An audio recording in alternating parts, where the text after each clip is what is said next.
dama yaakaar ni que maître il n'a pas beaucoup de chance parce que pour l'élection. ndax lan oui. Parce que il a commis beaucoup d'erreurs. Beaucoup d'erreurs. ba mu nekkee Dakar Dem Dikk il a spolié c'est un mot fort le cadastre xaw ma le. L'assiette foncière tout ça.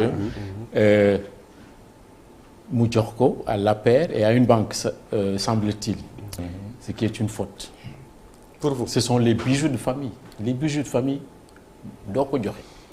Am na beneen grosse erreur de communication sur Ila Touba foofu man nu ma ko interpréter da ngay def lu bari lu ñuy tuddee régionalisme ce qui est d'une gravité et d'une dangerosité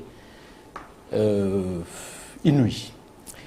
Et dernière chose yow opposition nga bokk wala sa position dafa bancale parce que man dama yaakaar ni que amuloo vous n'avez pas de conviction ba nga nekkee Dakar Dem Dikk avec le pouvoir avec Macky 2012 tout était rose après vous critiquez tu sais Sénégal lu ko njëkk a yàq lu ko gën a yàq mooy le manque de conviction et man je pense que vous n'avez pas beaucoup de conviction loolu moo tax ma ne vous n'avez pas beaucoup de chance pour cette élection. Les trois points que vous avez posés. D'abord, vous avez parlé de spoliation foncière. Est-ce que vous avez les données de ce que vous dites?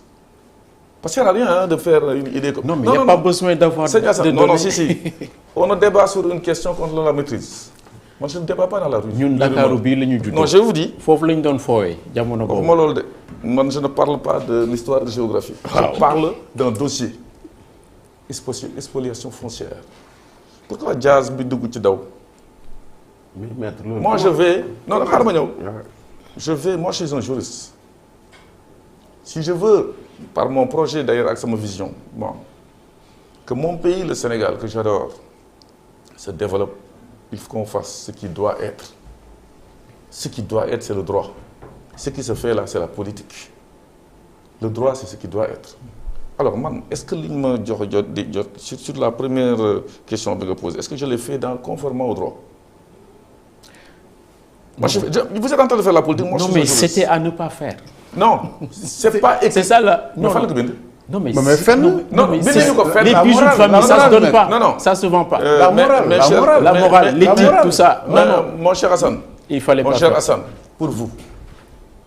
Moi, je suis un jour fille, si j'applique le droit à la lettre. Mais alors, vous avez commettre. Le pourquoi. Sur ce point, donc, Hassan n'a pas les données de ce dossier. Il parle d'especial. Je vais vous donner les données. En synthèse. Une fois pour toutes. Comment j'ai appelé un expert. Il est assermenté. Il a prêté serment. Évaluez-nous ce bien-là. C'est 3 terrains. Il y en avait 3. Évaluez-les. Je l'ai fait évaluer. Mon est pris du temps là. Le dossier, j'ai demandé à mon patron direct, qu'on appelle le conseil d'administration. Dakar Dem Dikk, ce n'est pas un établissement public. C'est là où vous vous plantez royalement. C'est une société privée, soumise au droit privé. Ce n'est pas comme l'hôpital principal, établissement public. Le terrain là appartient à une société privée qui s'appelle Dakar Dem Dikk. N'appartient pas à l'État. Et l'État vous subventionne? Non, je vous dis. Non, la subvention, je vous dis comment ça fonctionne. Man maay lebal l'État di ma fay nga tuddee ko subvention il l'appelle compensation financière. Man maa ko lebal xaalis mooy lan luy jaar dërëm mu ne ma jaay ma ko 50 centimes ma jaay ko 50 centimes les 50 centimes de reste dafa ne fin d'année dinaa la ko delloo ku lebal ma raw nga. Le mot subvention ne sied pas. Non, c'est pas approprié. Non. Bon, sur ce premier dossier, l'assiette a été expertisée, ça appartient à Dakar Dem Dikk. J'ai respecté la procédure demandant à qui de droit, uniquement à qui de droit, le conseil d'administration qui l'a validé, tout ça par écrit. Les gens sont venus pour respecter ce qui a été fait. Ce n'est pas uniquement l'APR qui a acheté, une banque qui a venu acheter. Non, je vous dis ce qui s'est passé, je vous donne les données, je ne suis pas dans le commentaire. Tous ont acheté aux mêmes conditions. L'APR étant une autre société ou bien une association aurait venu acheter, on l'aurait fait. Je ne crois pas. Je l'ai fait. La banque, c'est une société privée. Parce que s'il s'agissait d'un parti d'opposition, oui, vous n'auriez jamais vendu. Vous croyez? Si c'était le PDS, je vais vous dire, vous n'auriez pas fait. Information, parce qu'il y a 3 points. Hein. Vous ne l'auriez pas fait. Sur le premier, pour vous, parce que vous ne me connaissez, parce que vous ne me connaissez pas. Je vais vous donner une information parce que nous sommes en direct. Quand l'APR a voulu acheter, à quel prix? Moitié du prix. J'ai refusé ça au président de la République. Je lui ai dit non, je ne le ferai pas. Quitte à démissionner. Vous rachetez comme tout le monde. Ban déjà moi que il l'a acheté au prix expertisé que tout le monde a payé. Bon, mais je termine. Et d'ailleurs, Hassan, je dis, s'il vous plaît. C'est le président de la République qui nomme son directeur. C'est une question de parti. C'est des réformes qu'on peut amener. Mais demain, s'il vous plaît, ce n'est pas dans la rue que tu vas dire quand tu seras président, ou bien tu auras les forces pour changer une loi, on la changera. Sur ce premier point, il a acheté comme tout le monde. Et moi, vous avez dit que c'est une société privée. À participation publique majoritaire. Société privée, c'est pas possible. J'ai dit soumise au droit privé. C'est dans ce angle-là que je dis. Et vous, en tant que directeur général, vous ne pouvez pas aliéner son patrimoine.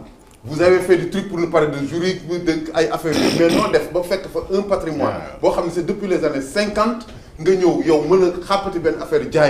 Parce que vous dites que vous avez le droit, vous avez utilisé des artifices.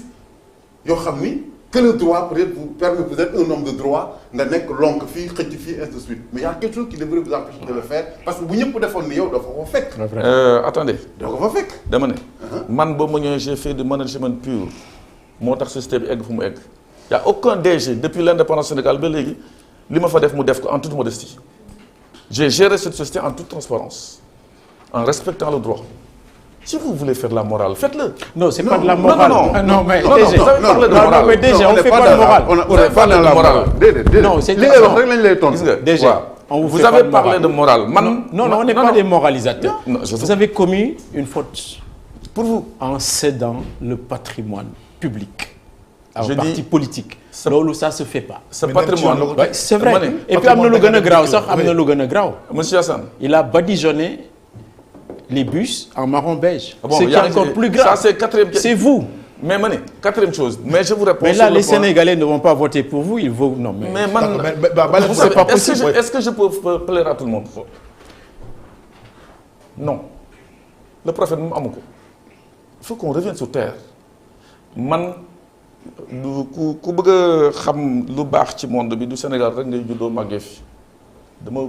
j'ai été partout, je sais ce qui est bien, ce qui n'est pas bien. Dans un pays, un état de droit, c'est le droit qui prime. J'ai appliqué le droit. Et les corps de contrôle sont là. Le président de la République.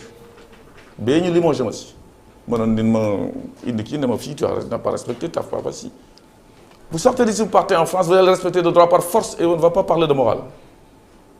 Un policier même qui arrête quelqu'un n'a pas le droit de le moraliser. Il fait le mot de mais maintenant, les codes de contrôle, c'est quand tant qu'il y a dans la légalité de l'action, nous avons une affaire. Donc, c'est dans la légalité. C'est différent de mettre une société à terre. C'est-à-dire que vous ne serez jamais poursuivi parce que vous avez mis Dakar Dem Dik à terre ou non. Non. Donc, vous pouvez être dans les règles, dans les passations de marche, dans le truc, mais en matière de compétences, il a été prouvé que lorsque vous quittiez Dakar Dem Dik, c'était une société presque à terre.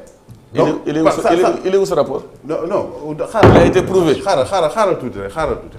Donc personne ne vous poursuivra parce que vous n'avez pas fait votre travail. Non, pas enfreint. Non, vous n'avez pas fait votre travail. C'est-à-dire qu'on vous a donné une société que Dieu sache. Vous n'êtes pas un expert du transport, vous n'avez jamais travaillé dans le transport. Est-ce que même vous aviez créé une société dans le monde des affaires? Donc, par une nomination politique, vous êtes venu prendre cette société-là. D'accord. Bon. Et au bout du compte, il est évident que personne n'attendait de vous des résultats. Et maintenant, vous venez là pour dire, oui, les Sénégalais, il faut qu'ils soient connus de ça. Là, il faut aussi voir les photos. Non. Mon cher Ndao, si vous êtes en train de parler de choses que vous ne maîtrisez, et quand je vous pose des questions, sur quoi vous basez, ni Hassan, ni vous n'apportez des choses ici. C'est moi qui vous apporte des éléments concrets. C'est moi qui vous apporte des éléments concrets.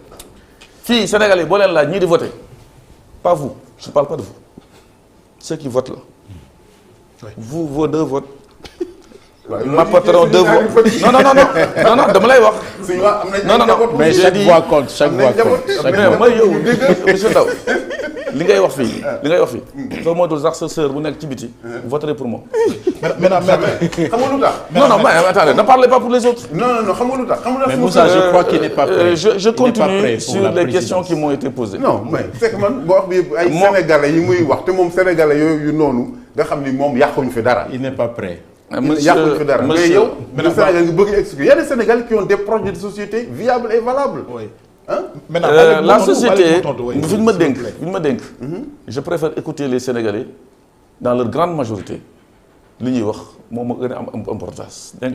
pensent la même chose. Non. Mais bon,